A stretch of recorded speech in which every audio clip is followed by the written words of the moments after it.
አላቸው። እስማኤልን ገና እንደወለደች ነው ይዛው ሄደች። ጥርር ባለው በረሃ ላይ ኢብራሂም አስቀምጧት ተመለሰ። ዞር ስትል ወፍ የለም። ደነገጠች። ኢብራሂም ለማን ነው የምትሆን አለችው። መልስ የለም። ሶስቴ ጠየቀችው። መልስ የለም። አላሁ አመረከ ቢሃዛ ይሄን እንድታረግ ያዘዘ አላህ ነው አለችው። ኢብራሂም መልስ አልሰጡም። ባንገታቸው አዋሏት።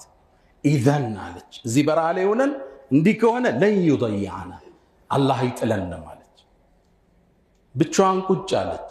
ልጇን ማጥባት ጀመረች። ጡቷ ደረቀ። የያዘችው ምግብ አለቀ። ውሃው አለቀ። ሞት ፊት ለፊቷ ተጋፈጣት። ሰበቡን ለማድረስ ተነስታ ሰው ባገኝ ብላ አንዴ ወደ ሶፋ ትወጣለች፣ ወደ ተራራ ሩጣ ትመለሳለች፣ ወደ መርዋ ሶፋ መርዋ ሰባተኛዋን ዙር ሲጨርስ አላህ አርሰለላሁ ጅብሪል ላከ። ሰበቡን ጨርሳለች። ከልጇ ጥግ ቁሟል። ከርቀት ስታይ እንግዳ የሆነ ነገር ልጇ አናት ላይ ቁሟል። ደንግጣ መጣች እየሮጠች። ስታየው ጅብሪል ነው። መን አንቲ አንቺ ማንሽ አለ። ሀጀራ በጣም አስተዋይ ነበረችን። አና ኡሙ ወለድ ኢብራሂም እኔማ የኢብራሂም የልጁ እናት ነኝ አለች። ሀጀር ነኝ አላለችው። ኢብራሂምን የሰማይ ነዋሪ ያውቁታል። ሰዓት ላይ ሲገባ ያውቁታል። ኢብራሂም ለዲኑ ተፍ ተፍ ሲል ያውቁታል። እኔ የኢብራሂም የልጁ እናት ነኝ አለች። ኢላ መን ተረከኩማ ለማን ተዋችሁ አላት ጅብሪል። ለአላህ ተሆን አለችው። ጅብሪል መለሰ ተረከኩማ ኢላ ካፊን ወደሚበቃችሁ ጌታ ነው የተዋችሁ። አፈሩን ማስማስ አደረገው። ውሃ ወጣ። ዘምዘም ውሃ ዛሬ የምንለው። እናታችን ሀጀር እየሮጦች መጣ። ውሃው እንዳይደርቅባት ዙሚ ገደበች። ስትገድበው ዘምዘም ውሃ ታጠረ። ከዓመታት በኋላ መጣው የሷ ልጅ የሆኑት ነብዩና መሐመድ ሰለላሁ ዐለይሂ ወሰለም የርሐሙላሁ ኡመ ኢስማዒል የኢስማኤልን እናት አላህ ይዘንላት ብትተው ባትገድበው ኑሮ እኮ መካ ላይ ትልቅ ወንዝ ይሆን ነበር ይላሉ።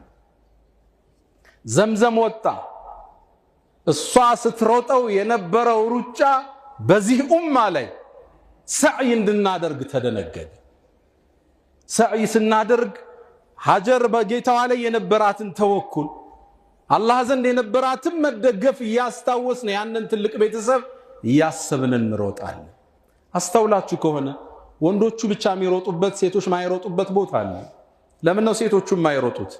እናታቸው ሩጣላቸዋለች ሀጀራ። ያን ሰዕይ ስናረግ ኢብራሂምና ቤተሰቡን እናስታውሳለን። ሰዕይ ጨርሰን ዘምዘም ውሃ ስንጠጣ ሀጀርን አሁንም እናስታውሳለን። ያኔ ሀጀር ውሃው ላይ ቁጭ አለች። ሰው የለ፣ ጎረቤት የለ፣ ቤት የለ። ድንገት አዋፋት ውሃ ሲያዩ ሰማዩ ላይ አጠለሉ። ሲከቡ ጁርሁም የሚባል ጎሳ አቋርጦ እያለፈ ነበር ውሃ ፍለጋ። አሞራ ሲያዩ አሞራ የሚከበው ውሃ ያለበት ቦታ መሆኑን አወቁ። ወደዛ ቦታ መጡ።